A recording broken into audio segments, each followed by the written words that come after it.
great evening, everyone.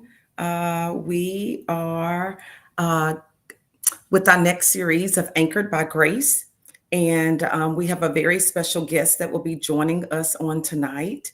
And I want you to be very much in tune to what we will be discussing and make certain that you ask those questions and just whatever it is that you want to know. We'll be talking about what it looks like for hope and healing on tonight. And I have a very special guest that will be joining us. And at this time, I'm going to bring Miss Avis Brown on with me, and she will be joining us to discuss more about hope and healing. So at this time, I'm going to bring Miss Avis on with us this evening. Hello. Hi. Welcome. Hello. How are you this evening, Miss Brown? I'm doing really well. I am. Thanks for having Awesome, me. awesome. Yes, yes, yes. We are excited to. We had gotten so caught up in the conversation till I didn't realize it was after 7 o'clock. So Okay. we are going to continue. Yes, we're going to continue that conversation, and we want you to be engaged in what we will be talking about. So I'll allow you a moment to just share a little bit about who you are, share a little bit about your background, and then we will take off from there. Okay. I'm a licensed clinical social worker. My practice is Victory Unlimited. I'm also a self care coach. I've been in the field over 30 years now, and I work with primarily adults, but I do work with teens as well. And life has just been one of those things where you're just not exempt. And I am so glad our paths cross. And that's just one of the things about life as you move forward and you really, um, I'm just a believer. I'm a born again believer above everything, and I owe my sanity to the finished work of Calvary. Hmm. And so when it was just such a pleasure when you had your grief conference. I want to say it was a year ago. It was a little over a year ago. I was Yes, a yes, panel member. yes. And just for us to be able to stay connected and to be able to just be a part of helping in the hope and healing process. So, um, Hmm. aside from the work that I've done, and I've always been one of those social workers where I worked a full time job, but then I had a small private practice, but I was always doing different things. And it's been almost 9 years ago that I lost my son. Tragically, it was a car Hmm. accident, and him just kind of watching me work and do so many things in the conversation that we were having prior to going on air. I was like, he was seeing me because when you're in the field that I'm in, you typically have a heart for people and you want to give, you want to Hmm. serve, but sometimes there can be an imbalance of really pulling back and taking care of yourself the right way. And I just had a treat, and it was a treasure. It was a jewel for me that one of the last conversations that he and I shared was him fussing at me and basically telling me, look, you Hmm. do too much. You're doing too much for other people. You need to start doing some things for yourself. And it was during the Hmm. time of grieving that I allowed myself to really pull back and take an inventory. I did some self reflection and realized I was burning the candle on both ends, you know, Mm. and we cannot like set ourselves on fire, keeping others warm. It was the Yeah. beginning of what I started calling intentional self care was me pulling Hmm. back, setting healthy boundaries, and that looked like not everybody having access to me. Yep. I Yep. may be the one that has the answer, but I'm not available to you at any given time. And allowing Hmm. people, instead of just giving them a fish, putting them in a position where they're learning how to fish, so they won't need you, but then also they can help somebody else. So the self-care for me was setting boundaries, saying no, and filling my cup, filling my cup first. And then Yes. um which that allowed me to start serving from a place of overflow instead of, and it Mm-hmm. made me healthier physically. I became Right. healthier. And then when I do things there, I have no regrets. I'm not resentful. I'm Mm-hmm. doing it from a happy and a healthy place. And, it's a win for everybody. So that's just a little about me. Absolutely. Yeah. Thank you. Thank you so much for sharing that. And so I want us to kind of jump right in to talk about some things. And as I mentioned before, I know in our last Anchored by Grace series that we did with another guest that was from Atlanta, we just want to be very conversational. So we'll say to our guests, if there are particular questions that you have, please post them in the comment section, and we will be monitoring that so that we can make certain that we're able to ask those questions and get you those answers. And remember, this is a very safe space. You're in the privacy of your own home. This is not intended to bring you back in a place to where you were, but it's intended to bring you from a place of despair to a place of hope and a place of healing on tonight. And so, what I'd like to ask, what would be one small step that someone can take today towards their place of healing? Making sure that they're not isolating, that they allow themselves to receive help and support from others. Hmm. So many times when people are grieving or when they pull back, they withdraw. And Hmm. there may be family members, friends, others, neighbors that want to help and they don't know exactly how to say it, and you can't verbalize it, but let people help you. Let people learn to receive. Just Yeah. learn to receive, even if it doesn't have to be something super major, but allow yourself to receive. If somebody is calling you, let them come, let them visit with you a little bit, love on you, and do it at your own pace, at your own tolerance for a little bit. Say, well, you know what? I may stop by. Take baby steps. Say, Hmm. give yourself, I'm going to go and I'm going to stay 30 minutes. Or I Hmm. may come and I drop off something and let them know, I'm really not feeling my best, but I do want to see you. Take those small steps. Allow yourself to let others love on you Yeah. because they really Yeah. want to. I know They it was really, difficult for me because I'm a doer, and so sometimes it's hard for me to receive from people. And I know during my moments of grieving, I had to be okay with being open and honest and accepting people to help me. And I did that because those that I trusted prior to this horrific moment in my life, I trusted them during my most vulnerable time of my life as well.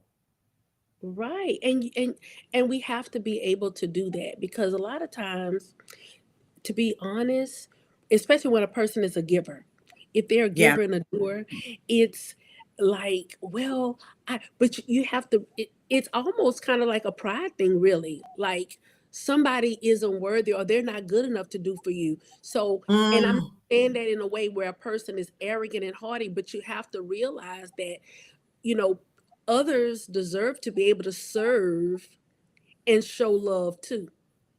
And that's that, good. That was a good point, bringing out that pride, because now yes, when you said that, it was like a light went off to me. Is that I don't want people to know that I need help. I don't want them to think that I can't manage this by that's right. myself. That's That right. was a great point there. And the thing of it is, in all honesty, we really cannot manage it by ourselves. You know, Hmm. even though those strong in faith and God is there with us, but he gives us people as the hands and the feet. I mean, sometimes, the thinking is cloudy. It could be Hmm. maybe it's your spouse or your children. This is somebody else's time to step to the plate and for their gifts to be highlighted. It's their time for them to cook or to prepare something to lighten the load because Mm-hmm. you've been carrying it the whole time. And Yeah, believe it or not, others are watching, they're picking it. And it takes a village. It really does take a it village. really So does. it's important. It's important for them to be able or be allowed to do that. Now, they may not do it the Mm-hmm. same way that you do, but that's okay too. Because Mm-hmm. this is a Mm-hmm. new phase of life, and everybody has to get in where they fit in. Because that is a rewarding thing for them to do, to be able to do that for someone else. And I don't Especially think we Yes, I don't think we should deny people from wanting to serve us.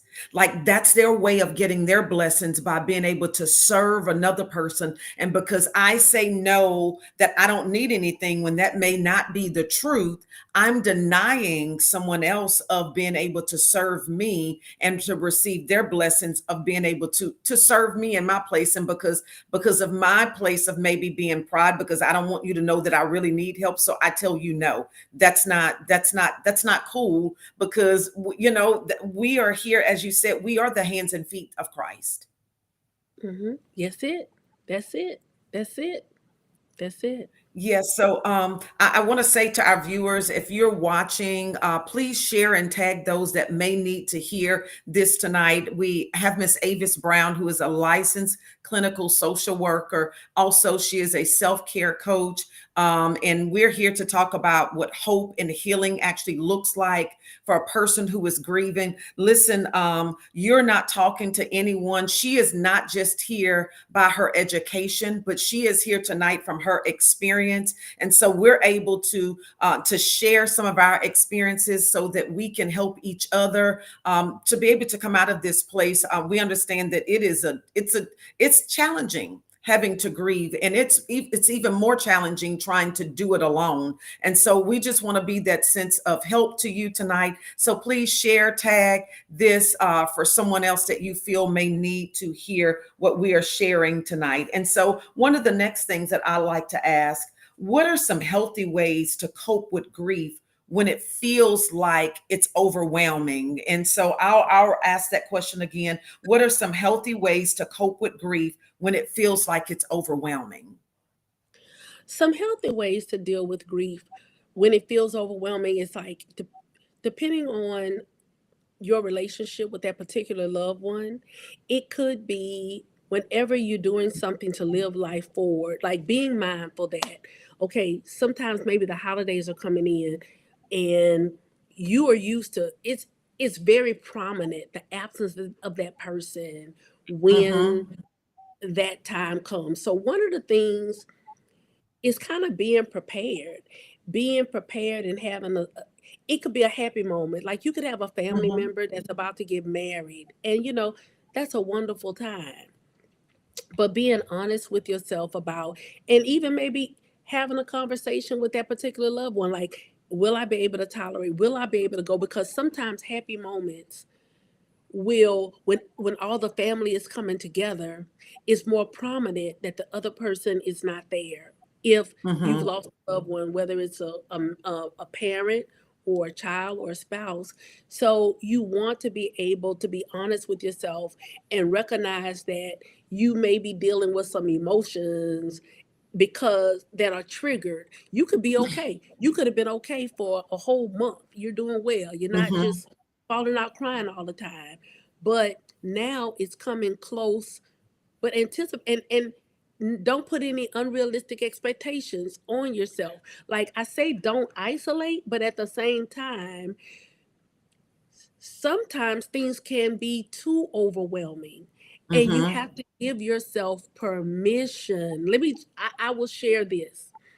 The first Mother's Day after my son died, it was just I could not and there were like some people that was like, well, your mother is still living.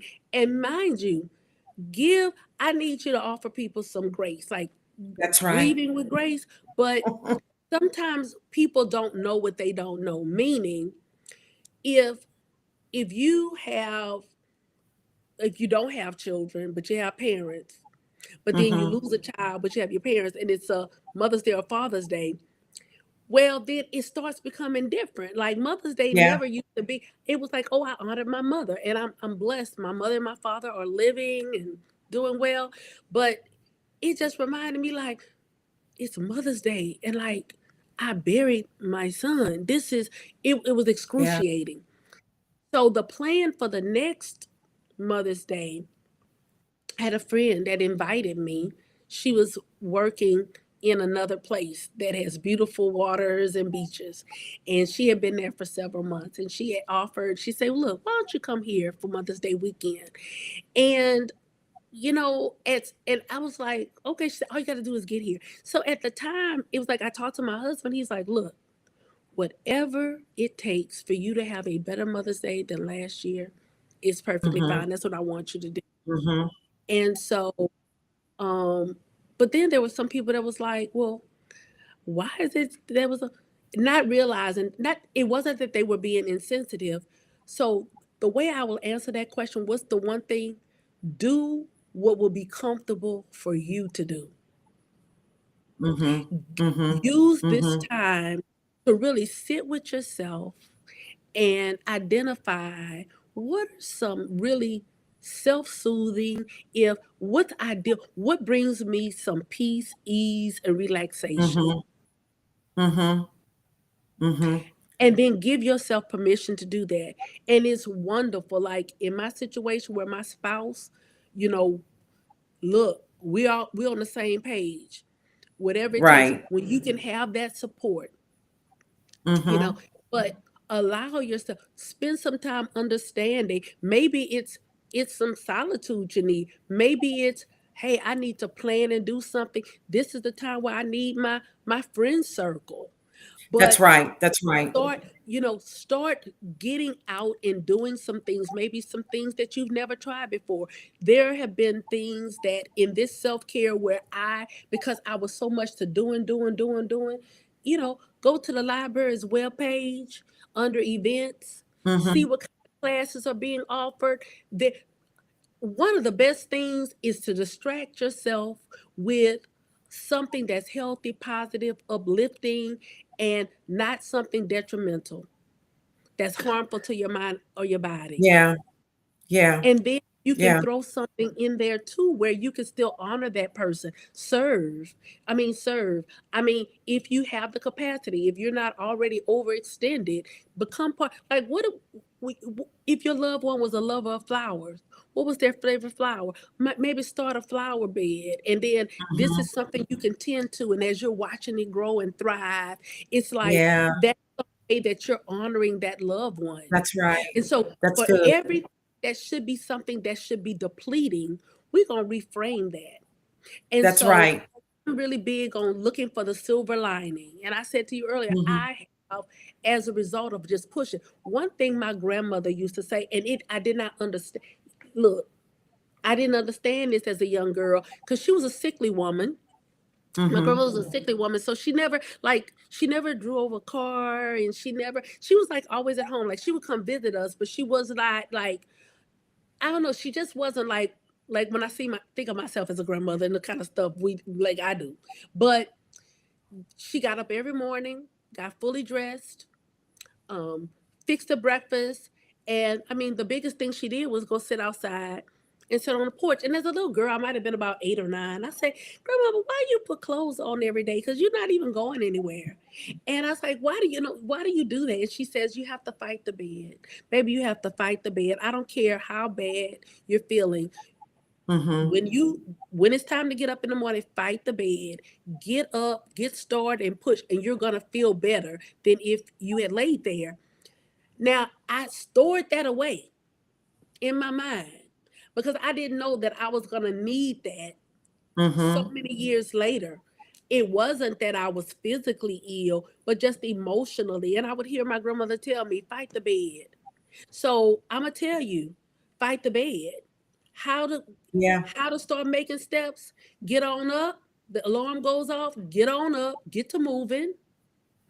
Wash your face. Brush your teeth. Put some clothes on. And if your biggest task for the day is just to go outside and look at the sky and say thank you for this day, that's Yeah. huge because it gets better once you get to moving. That's right. That's what I used to tell myself. And I could remember saying to my daughter, like, I wanted to be accountable to someone. Like, I wanted to, I didn't, because I didn't want to slip into depression and then I stayed there longer than what I intended to. So I said to them, listen, if I stay in the bed, give me 2 days. Give me two Yeah. days. But if I stay past 2 days, I'm giving you permission to help me. At least, okay, then give me grace. At Yes. least if I get up and Good. come to the sofa, let me come to the sofa longer in the bed now. Don't force me to pull me out of the house, even though that's what I enjoyed doing before.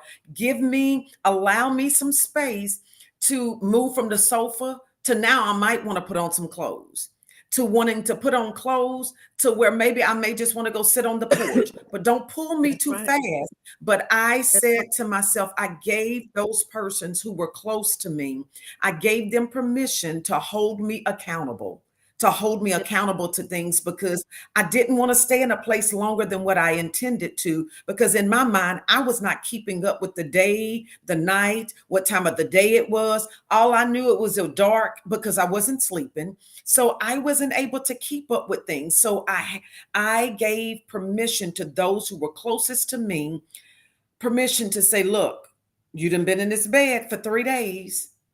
That's And good. then my daughter would say, you've been in the house, it's been a month, and you keep canceling lunch dates with people, you keep canceling Mm, them lunch dates. Okay, what's your reason for not going?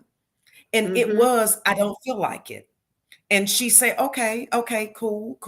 Well, what I want you to do is to find a time to where, even if you go for an hour, get out of the house and That's right. go spend some time with them for at least an hour, because That's that's good. self-care.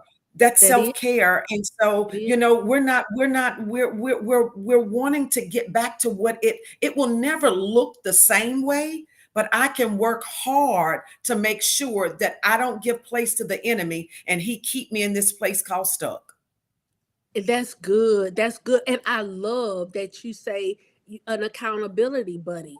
And Mm-hmm. really the enemy wants to keep you stuck because the Mm-hmm. thing about it is I when you become so stagnant and unproductive, the gift of you, the creative part of you, the things that can benefit the kingdom, you're not doing nothing with that. Mm-hmm. You know, it's being shut down. Mm-hmm. So if nothing else, my motivation is like, Lord, the joy, look, my joy done tapped out. So I need, let me, you say the joy of the Lord is my strength, and I'm tapping in. I'm tapping in. That's right. But you have to have those conversations with people to hold you accountable and say, look, don't stop inviting me. Keep inviting Yes. me. Mm-hmm. Keep inviting And me. I want y'all to hear this. If you're listening, I want you, if you're on the other end and you're the friend of the person that's grieving, don't give up on them because they're saying no. Don't give up on them, because you got to understand they may not be ready.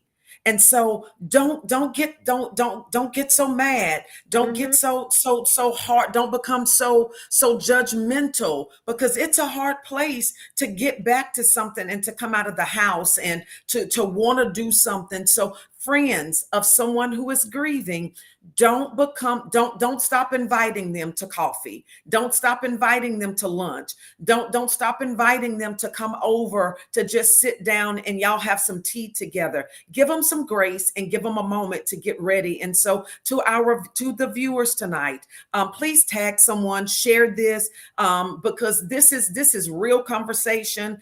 Although she is a licensed clinical social worker, she's also speaking from a mother's point of view. And we're talking about hope and healing tonight. This is real conversation. If you have questions, please chime in, put those questions in the chat, because we are looking at those so that we can help to make sure that we're answering them.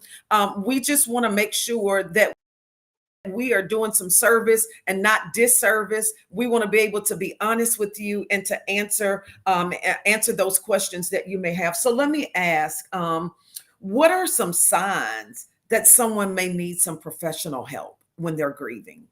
Signs would be where like when you described, when it gets to the point where they're the grief is taken over to a despair in the form of signs of depression where they're not they don't have the energy to get out of bed, and they're like not showering Mhm. or not bathing for several days. They appetite appetite is gone. The interest, this might have been somebody that maybe they was on a bowling league or they were involved in different hobby crafts, and they have completely shut down all of those um, interests, and they have really withdrawn and gone to a southern, like a sunken place. That Mhm. may be the time that they just need to talk to somebody. And Yeah. having friends and having family to talk to is wonderful, but sometimes it's just still, things are too heavy. Things are too heavy. There could be, let me tell you, there could be things that the person who's grieving can't even really articulate. Sometimes people are dealing with guilt, guilt of things maybe Mhm. that they said, things that they did or didn't do. And sometimes it's faulty thinking. Sometimes it's very Mhm. rational because when you're grieving, some things are magnified, negative emotions are magnified, but they may not even feel, as much as they love you, they may not be be comfortable talking about, well, I actually said this and there was a time. They could be blaming themselves for some things that are not real. That once they get into therapy, that's a free Mhm. space where there's absolutely Mhm. zero judgment. They don't have to feel like, oh, this person won't love me anymore. What's the therapist? It's our job to like to hear it all, and it not be, it's a safe place. So now we can start looking. Sometimes people can't get past grieving or loss because they're stuck on some things that they feel like they may never be able to change. And just by even going to therapy, no, we can't, like, I used to have a psychiatrist I worked with. One of the things that she would use to kind of see if somebody's cognitive, if they could understand, what does "don't cry over spilled milk" mean? But the thing of it, while we can't cry over, there's no point in crying over spilled milk. We can definitely look at ways to avoid certain things happening again. So maybe Mhm. a person died and they were in a, maybe they were arguing, maybe they hadn't talked to the person, and maybe it, Mhm. we can't undo that. But hey, you have these relationships over there, so let's look at how we can manage relationships in a healthier way so that you Yeah. can live forward. And how and talk about ways to make peace with that, because Mhm. maybe there are some other factors that you haven't considered that were not completely in your control, that you were operating with the best information that you had at the time. You know, Mhm. we Mhm. hindsight is 2020. And the one Yeah. thing about grief, we start second guessing this and second, but if I had done this, it's the, that bargaining part Yeah. comes in. Yeah. Yep. And Yep. so you need to get with a therapist to get rid of some of that faulty thinking. And then maybe some of it was actually true, but like, hey, this is what we have, but this is where we can go with that. What did you learn Mhm. about yourself from that? And how can we go forward, And So, yeah. so, if I'm understanding it, so I'm certain that there are people out there who still feel like if I see a counselor, I see a therapist, and people are going to think I'm crazy. They're going to think that something's wrong with me. How do what do you what are your what's your advice to someone that feels that way, and how do we move past that thought? Well, let me tell you, and this is, I made this statement at the conference, and this is what this shirt says. I truly Uh-huh. believe that theology and therapy are top tier self care. That's like when you Yeah. put those two together, that's, I mean, that's the plug. That's the plug. Uh-huh. So, what you're going to get from, um, it's not about being crazy, and every good therapist has a therapist, meaning, you know, I'm there's somebody I see, because Mhm. by the time I'm dealing with all of everybody's yuck all the time, I need a safe place, because I don't need to necessarily dump things on or put the weight on even my loved ones or friends that love me. There are certain things that Mhm. everybody has their place, but that's just the place where I can like, ooh. So it is a part of keeping the sanity.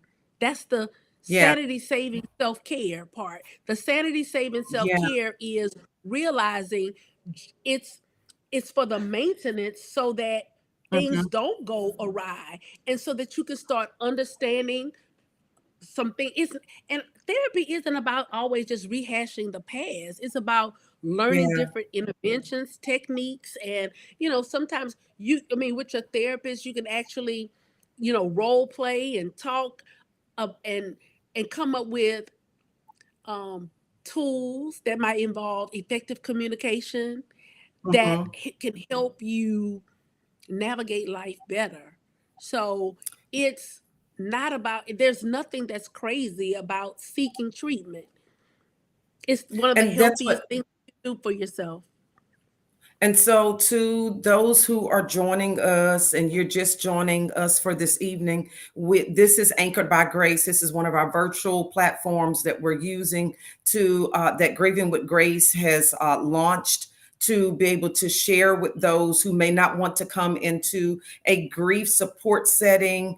You may not feel like you're ready to see a therapist just yet. Then we're bringing the expertise to you right in your home. And so, we just want you to receive this information. If there are questions that you have, please put them in the chat so that we can answer those things. We just want to make certain that you're getting what you need. Even in your home, if you're not ready to come to, a grief support, you're not ready to participate in anything with a group of people or with a large number of people, we're able to bring this information to you. And tonight we have Miss Avis Brown, who is a licensed clinical social worker and also a self-care coach, some great expertise and advice to us on tonight. And so another thing that I'd like to ask, what are some simple self-care practices that can help someone navigate grief? I would So, and say I'll ask that making, again. What are some simple, okay, go ahead. You oh, got it then. okay, yeah, well, first of all, prioritizing things that you feel good, that can help you to feel good about what's going on with you, like taking some time for yourself. What are the things you like to do? If you're still working, this is like a little simple thing. If you're still working and the overwhelmment sometimes of having to deal with your job, deal with your family, maybe you can incorporate like a little transition for your day. What is a transition? Meaning, before I have to be present for anybody else, where can I go and steal away some time that's just for me? Now, I Mm-hmm. know a lot of people say, "Well, I do that in my car. I sit in the garage in my car for like 30 minutes and I just, and that's a transition. That's a Mm-hmm. transition before you have to go and do some other things. Journaling, journaling, finding a time to just journal. You can find you a nice journal where there's blank pages or guided prompts. I'm really, let me tell you, it's just in real life. I love if you have like the Bible app on your phone, there are Bible plans that you can do, Mm-hmm. and they're Mm-hmm. individualized ones. You can find they have some about grief and about coping, and that is something that you're actually doing to take care of yourself. You're feeding your mind with the Yeah. truth of God's Mm-hmm. word and the reality. It doesn't matter. It may feel like it's overwhelming and that it's going to take you, but it's not. It's not. He Mm-hmm. says, "Greater is He that's in me than he that is Yes. in the world." He said, Come on. our latter days are going to be better than the beginning, and God can't lie. So that That's right. means that he cannot lie. That means that even that horrific thing, even Mm-hmm. the like we still try to figure like how. And here for me, it's been almost 9 years, but there are some days I wake up and it's like I just can't believe this, because I I'm like I want to tell them about this person I saw or what's Hmm. going on. But then I gotta realize, oh, he is not here, and before I know it, I'm having a good day, and then there's a tear that's rolling down my eye, Hmm. and there's not one day that goes by that I'm not. And so for me, the timeline is life um before 2016 and life after 2016. But Hmm. the thing of it is, he God promised me in his word that my latter days should be better than the beginning. That's right. And that means I, I have some awesome days that are still ahead of me, that it gets better and Hmm. better. There wasn't an expiration date Hmm. because I lost that loved one. And then also Yeah, something that kind of helped me realize that is that, just kind of coming up and having some fun childhood memories or whatever. It's like with my grandparents, I had great grandparents. I was like, they were hmm, fun and we did fun things. I ate great food. They lost loved ones. They had to be, in order yeah. for me to be here, they buried a lot of people before me. And Before, yet and yeah, still they made life and activities and holidays or whatever, birthdays, pleasant. Like, I can do this. So the conversations that I'm having with myself is that I can do all things through Christ, which strengthens me. Now, I that's may not right. have the experience that it was back then, but when you get into a routine of constantly feeding yourself with the truth to navigate this thing called life, it makes things it makes it more doable. And when you're Yeah, looking at, you're strengthened, you're encouraged, you're moving forward, you're accomplishing this, you're doing that. And then when you know it, somebody say, oh, and you don't even know the impact that you're making on somebody else. But I'm telling you, look, I'm not saying that it's easy, but it's hmm, doable. But you yeah. cannot bombard yourself with all of these toxicities of the world. Like, just And you settle. said you said something that makes all the makes that just brings it to life. You said we have to navigate this thing in life with truth, and the truth is the word of God. And so let's be honest about it. Even though we are believers and it is we it's a challenge for us, I'm going to be honest and say, I don't know how someone is making it apart from Christ and they've lost the love, because I know what it was for me. I don't get it. And so, that was one of my questions is, how can faith play a role in this healing journey? Like, it's for me, I have no doubt I probably would have lost my mind. I have no doubt that I probably would have been stuck still, but it was my faith. It was my faith that has got me from the moment to where I was. It was my faith that the moments I couldn't utter a word out of my mouth to pray, but I knew that people were interceding for me. I knew that people were praying for me because I couldn't get a word out of my mouth when I wanted to say a word. I couldn't say a word. Yeah, So let's yeah. talk about faith playing a role in this, and let's just carry that conversation just a little bit further. Well, let me just say this. It's one of the motivators because I often have that thought, like, how are these Listen, you didn't people set all the making. way up. You didn't set all the way up in the camera now. Yeah, look, I'm just saying. Look, I honestly think, like, how in the world, because but it's a motivation for me to now at Hmm. this point, when you see me and you see me with all my faculties, I am evidence of the true and living Savior, that Jesus is real, for real. Like, if Come on. you see this piece, it this peace that surpasses understanding, It's Jesus. So if Come nothing on. else, he is going to get the glory, and it's an opportunity for me to show, I mean, the peace of God, so that people that don't know him will know. Because there ain't no way, baby, because I loved my son, you know. So this Yes. is the thing.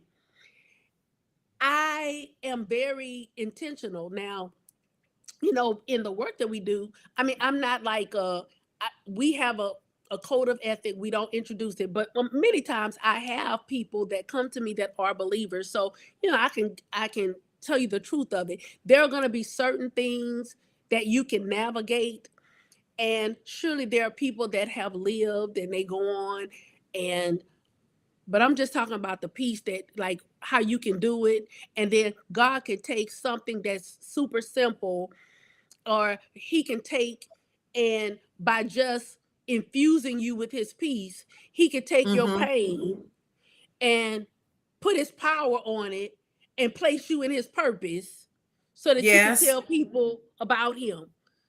Yeah. And that's where we are. And so it's an opportunity to allow yourself to be kept by the love of God, the strength of Mm-hmm. God, and Mm-hmm. to rely on that. But like I was saying, you have to bombard yourself with the word. You have to stay in your word. So that means you can't be binging off all these old, you know, these strange and weird things that are on television and these shows, because that's going to be the kind of thing that's popping on in your mind. I'm going to say this. There was a time where I read the Bible through in 90 days. It was so Mm-hmm. awesome. It's like, let me just tell you, you have to read like 14 chapters a day in order for that to happen. Uh-huh. But at the time that I did it, I did not know that God was really infusing me, because it was almost like an inoculation. But Mm-hmm. I mean, you can't help but that be the first thing that's in your mind. Like, you're gonna have a ready word for you. You end up knowing the word. And I'm not saying Yeah. like, oh, I'm Yeah. so special in this and that or whatever. I'm just saying you truly have to know what's in that word to be able to activate it and to Mm-hmm. walk in it and to Uh-huh. rest in it. Mm-hmm. And Mm-hmm. if you want to survive and thrive and go on so that you can enjoy life, your children can enjoy, your grandchildren, and you can honor the life that, because if you are a believer and you instilled that, like, I'm gonna just say it like this. Okay, you're a believer, and this Mm-hmm. is no judgment, and I want to word this, help me Lord to say it correctly. But if we're going to instill certain things and we training up in the child in the way that they may go, but we got to be able to at least allow God to equip us, and it be Mm-hmm. demonstrated that he can keep us, That's and that we can listen. show joy, and that he, you know, Listen. that, because other than that, like, okay, well, what I want to know Jesus for? Because you always, I'm not talking about the grieving past, but I'm like, it's been 15 years now, and you still like In the go to some same. therapy, deal with some other issues that was going on, but we not glorifying God or our loved one by putting a badge on like "woe is me" and being pitiful. Mm-hmm. That doesn't draw people to Christ. What that will do as we're grieving is actually, especially from the world's point of view, if she's struggling and she's a Christian and she's trusting in God and she's struggling and looking like this, then why would I want to serve that? She's been serving this God, but she's worse off than I am. And that's what grieving with grace is all about. It reminds us that God's grace, it's sufficient. God's grace Ooh, is enough. It keeps me when I can't keep myself. When my mind is roaming, I used to tell myself, God, I don't want to give my grieving process more glory than what you're getting. I don't that's want it. my grief to have more attention than what I'm giving you. So the moment that I start to find myself slipping and I done fell, I done went from here and I done dipped low because I done let grief, then God redirect me back to you, redirect my focus back to the cross. And that's what has helped me. It's because I realize that my anchor is in Christ. If I It's was it. not anchored, I would have drifted away a long time ago. It's been five Mm-hmm. years. I would have drifted away a long time ago. So, to the viewers tonight, if you are listening, please know that we're not saying that we're perfect by no long. We're not saying that we've got this grief thing down packed. But what we are saying is we are only here by the grace of God. We have only been kept. It wasn't the therapy, it wasn't the counseling alone, but it was the strength, the grace of Christ that has kept us throughout this process. So we're just saying, listen, you want hope and healing, it's not going to come just from the therapy alone. It's not going to come from going to see a counselor alone. It's got to be something greater than that. It's got to be the one who created the counselor. It's got to be the one who trained up the therapist and brought them Mm-hmm. up. And so we're just saying that it's bigger than us. And we're just saying that you can't stay, in order to move in this place in hope and healing, that you have got to, you can't do it by yourself. You can't Right. do it by yourself. Yes, go ahead. And you got to believe. Okay, okay. You got to boldly believe that he who keeps you is well able to keep you. And so the words that are coming out of your mouth, like, I'll never be here. Like, baby, you're not gonna catch me. I'm like, oh, I'll never. You may not have the same Life ain't experiences worth of life. living. Like, Hmm. life ain't worth. No, baby, that's like a slap. That look, but you have to believe that God, that what He said in His Word, that He can keep you. You are not Hmm. forsaken. You are not That's forsaken. right. Not forsaken. He's a very present help. He say, "Let me help you. Let me Yeah. come to me. Let me help you. I'm going to Hmm. help you navigate this thing. I'm going to show. There might be some things you need to stay away from, and I mean, I could go into some things, but sometimes, let me just say this in a nice way. We can't put nobody way, way, way, way up here. Like, there's one God. There's Hmm. one God. So that means we have to put every relationship in its perspective. When it comes the living and the dead, God wants us Hmm. to know He is worthy of all of our just our devotion. And sometimes, like, sometimes people will feel like they just, I've given, I've poured this all, and this is my, and yeah, we got to love them, but baby, God loved them first. They was His, so Yeah, we got to still realize we can't speak how life will never, I'll never be happy again. We're feel Even if you're thinking, stop saying that stuff out of your mouth. Speak that's life. right. That's right. That's right. Death Speak and life is life. in the power of the tongue. Speak life. Hmm. Hmm. And we under and I know we understand that it's a painful thing to lose anybody that you love. Anybody that you love, it's a painful thing, but it is a disgrace and a disservice to God to say I may as well not even be saying the things that that, and especially for parents who have other children, like, it's a disservice to the children who are still left living when we're saying Oh, things yeah. like that, like, oh my God, I I'm can't so believe that glad my you're son saying is that. gone, Yeah. as if we don't have additional children. Yeah, and so we have to Yeah. be careful with the things that we say, because even in the moment of when we say things and it may be tough and you find that you've said it, I say to you, go and repent. That's Repent and it. ask God to Repent. forgive you of saying something that you said and you didn't realize the weight of what it was, That's because right. it matters when you're saying things like that and you have other children that's listening, That's right. even having a spouse, whatever the case may be. We have to be careful with the words that we're saying, because our That's words right. take weight in the atmosphere. And that's right. It's like it's a time, if nothing else, to be more intentional about those relationships that remain. That That's remain. right. And so you want to be very intentional. Life is precious. And so, we have to at any given time. So we want to be mindful of the things that we're saying, that we're speaking over ourselves, over our circumstance. Because yeah, Hmm. it's really, again, it's training them up for those little ears that might be listening That's to, right. it's really speaking of where faith really is. So just allow yourself though to, God say, try me, believe me at my word. Hmm. You will never, he will never. I'm here, I'm a witness. I'm like, if this has been my purpose, this is it. Hmm.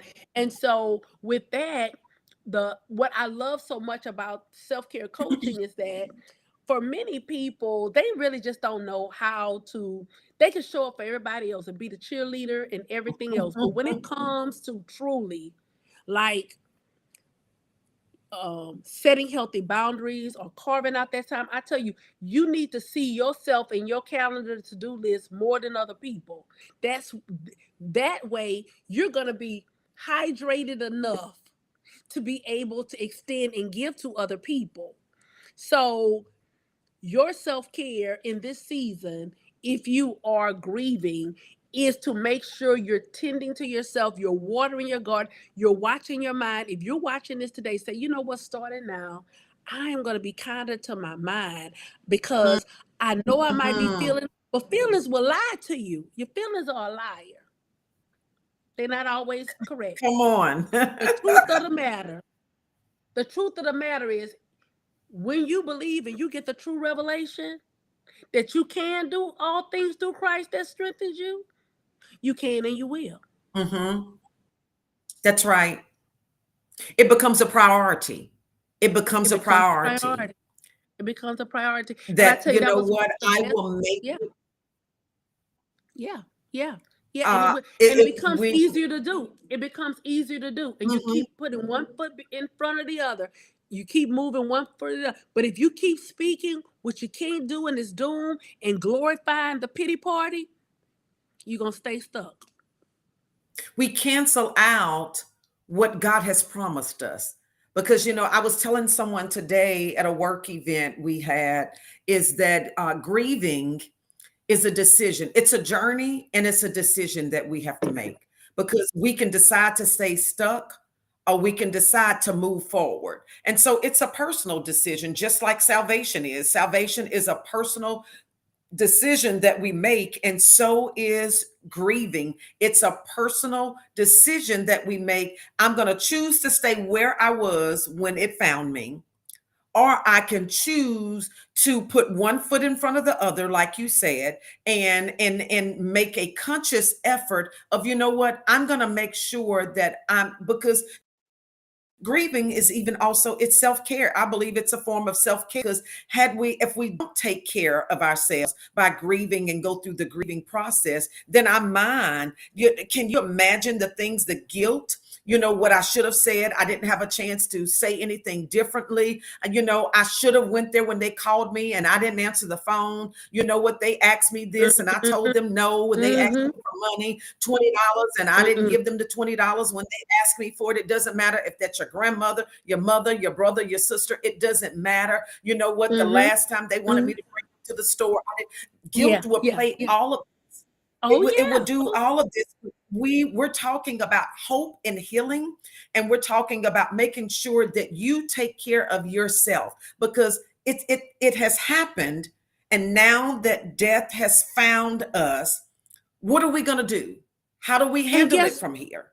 and misery is not going to bring the loved one back. Misery will not bring them back. So stop. Don't torture yourself. Honor them. Anytime there's an opportunity where you can honor and treasure their memory That's and right. allow that to be a blessing to somebody, do that.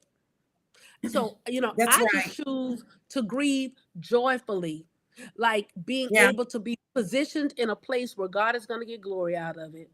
And so let's be clear here. Just because we're choosing to do this joyfully or gracefully does not mean that we're not crying. Does not mean I just that there are told you. moments I that I just don't. told you. Right. Every day, not a day goes by, and different things. Where like I have pictures of him and different things, and then some days I'm like, oh, I'm I think about how he would be, um, spoiling his nieces and things like that. But I I give myself a little timetable on that. I mean, a time. It's like it's not gonna go to despair. It goes to missing and longing, wishing I can hear the voice. I know what it's Yeah. like to miss wanting to hear the voice, hear the Mm-hmm. laugh, how they will respond Yes. to this particular joke. How Mm-hmm. he would be the first one to like my pictures on Instagram. Mm-hmm. But I allow myself to be sad, but not to be in despair. And And not to like I say, grieve as a believer with no hope. baby, we're not grieving with no hope because at the end of the day, you know, when you know if they died in Christ, there's the hope for that. But the being miserable, there's nothing on this side that's going to change that.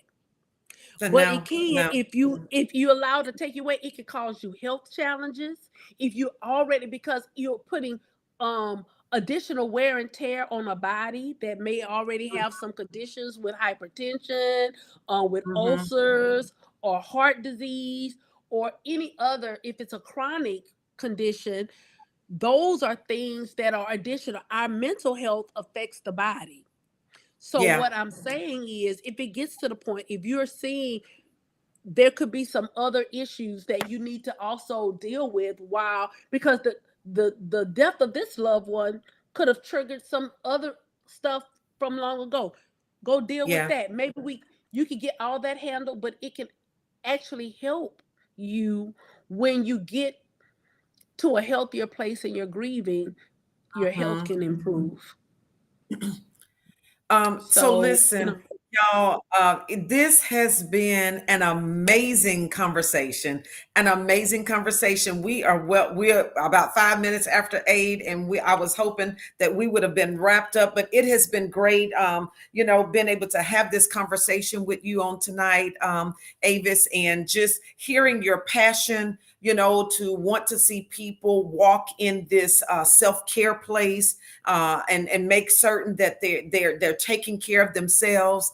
And I'm excited about what the things that Grieving with Grace will be bringing forth, and how we will have this conversation takes place on the fourth Thursday. The last Thursday of each month, and we start at 6:30. Sometimes it may be 7, depending on what's going on, but it will take place on the last Thursday of each month. As you can see, on April the 5th, we will have our in-person grief support group meeting at 11 a.m. at the Club Deluxe building, the parish government building on Club Deluxe. Also, ladies, if you're listening, on May 8th, we will be bringing back our annual The Grace Project, the women's edition, at the proper great room in Hammond, downtown Hammond. It is an amazing time that we come together for laughter. Even in such moments as this, I am intentional to create a space where we can laugh and enjoy each other's company, despite of what is bringing the commonality of what's bringing us together. I am intentional to make certain that we are laughing. And I'm not saying that you may not cry while you're there, but that is not the intention, the purpose of us coming together. Your crying may simply be because of the reason you're there, but I am intentional to create an atmosphere for us to embrace each other, to laugh, to be silly, just to enjoy each other's company. So there will be more about that. So please do follow us on Empowering Kingdom Growth's Facebook page, because more details will be coming up on that. Again, thank you all for tuning in. Miss Avis, thank you so much for giving up some time on your Thursday to be with us on this evening. Is there anything you would like to say before we close out this Facebook Live?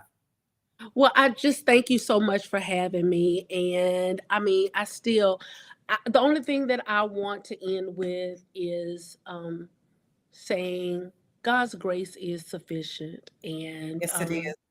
God bless all those that are grieving, and just allow God to just anchor anchor you. Thank you so much for Yeah, having me.